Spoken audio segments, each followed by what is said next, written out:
বাংলাদেশের নির্বাচন ঘিরে যুক্তরাষ্ট্রের অবস্থান ও কৌশল নিয়ে নতুন করে আলোচনার জন্ম দিয়েছে দ্য ওয়াশিংটন পোস্টের একটি প্রতিবেদন।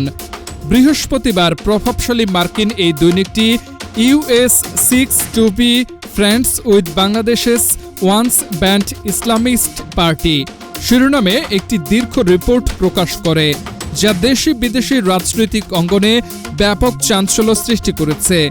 প্রতিবেদনে বলা হয়, বাংলাদেশের আসন্ন জাতীয় নির্বাচনে দেশের বৃহত্তম ইসলামপন্থী দল জামায়াতে ইসলামী তাদের ইতিহাসের সেরা ফলাফলের দিকে এগোচ্ছে বলে ধারণা করা হচ্ছে।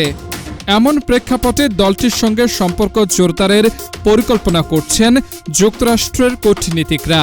এ বিষয়ে একটি অডিও রেকর্ডের কথাও উল্লেখ করেছে ওয়াশিংটন পোস্ট, যা তাদের হাতে এসেছে বলে দাবি করা হয়।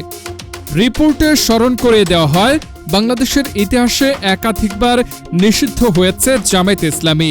২৪-এর ছাত্র জনতার গণঅভ্যুত্থানে শেখ হাসিনা ক্ষমতাচ্যুত হওয়ার আগেও দলটিকে নিষিদ্ধ করা হয়েছিল।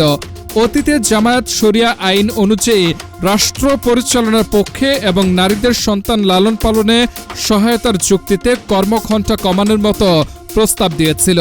তবে সাম্প্রতিক সময়ে দলটি জনসম্মুখে নিজেদের ভাবমূর্তি নরম করার চেষ্টা করছে এবং দুর্নীতি নির্মূলকে প্রধান রাজনৈতিক অঙ্গীকার হিসেবে তুলে ধরছে বলে প্রতিবেদনে উল্লেখ করা হয়। পরিবর্তিত এই রাজনৈতিক বাস্তবতায় জামায়াতের সঙ্গে কাজ করার বিষয়ে ইঙ্গিত দিয়েছেন ঢাকায় নিযুক্ত মার্কিন কূটনীতিকরা। ওয়াশিংটন পোস্টের হাতে পাওয়া অডিও রেকর্ড অনুযায়ী গত ১ ডিসেম্বর ঢাকায় নারী সাংবাদিকদের সঙ্গে এক রুদ্ধদ্বার বৈঠকে একজন মার্কিন কূটনৈতিক বলেন, বর্তমানে বাংলাদেশে ইসলামী ভাবধারার প্রভাব বেড়েছে। তিনি মনে করেন, আগামী ১২ ফেব্রুয়ারি নির্বাচনে জামায়াতে ইসলামী আগের যে কোনো সময়ের তুলনায় ভালো ফল করতে পারে। অডিওতে ওই কূটনীতিককে বলতে শোনা যায়, আমরা তাদের বন্ধু হিসেবে পেতে চাই। এ সময় তিনি উপস্থিত সাংবাদিকদের কাছে জানতে চান, তারা কি তাদের টেলিভিশন টকশোতে দলটির প্রভাবশালী ছাত্র সংগঠনের সদস্যদের আমন্ত্রণ জানাতে আগ্রহী? আপনারা কি তাদের সঙ্গে কথা বলতে পারেন? তারা কি আপনাদের টকশোতে যাবে? এমন প্রশ্নও করেন তিনি। নিরাপত্তার কারণে ওই কূটনীতিকের নাম প্রকাশ করেনি ওয়াশিংটন পোস্ট। প্রতিবেদনে বলা হয়, জামায়াতে ইসলামী বাংলাদেশের নিজেদের ব্যাখ্যা অনুযায়ী শরিয়া আইন চাপিয়ে দিতে পারে এমন আশঙ্কাকে খুব একটা গুরুত্ব দেননি ওই কূটনীতিক। তার ভাষ্য অনুযায়ী ওয়াশিংটনের হাতে এমন কিছু প্রভাব খাটানোর উপায় রয়েছে যা প্রয়োজনে ব্যবহার করা হবে। তিনি বলেন, আমি বিশ্বাস করি না যে জামায়াত শরিয়া আইন চাপিয়ে দিতে পারবে।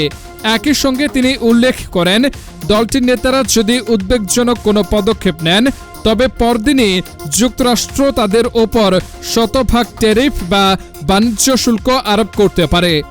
এ বিষয়ে ঢাকায় মার্কিন দূতাবাসের মুখপাত্র মনিকা শাই ওয়াশিংটন পোস্টকে জানান, ডিসেম্বরে অনুষ্ঠিত ওই আলোচনাটি ছিল মার্কিন দূতাবাসের কর্মকর্তা ও স্থানীয় সাংবাদিকদের মধ্যে একটি রুটিন মাফিক অব দ্য রেকর্ড বৈঠক।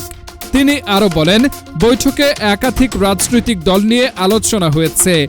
ওয়াশিংটন পোস্টের এই প্রতিবেদন প্রকাশের পর বাংলাদেশের নির্বাচন, আন্তর্জাতিক কূটনীতি এবং ইসলামপন্থী রাজনীতির ভবিষ্যৎ নিয়ে নতুন করে আলোচনা শুরু হয়েছে।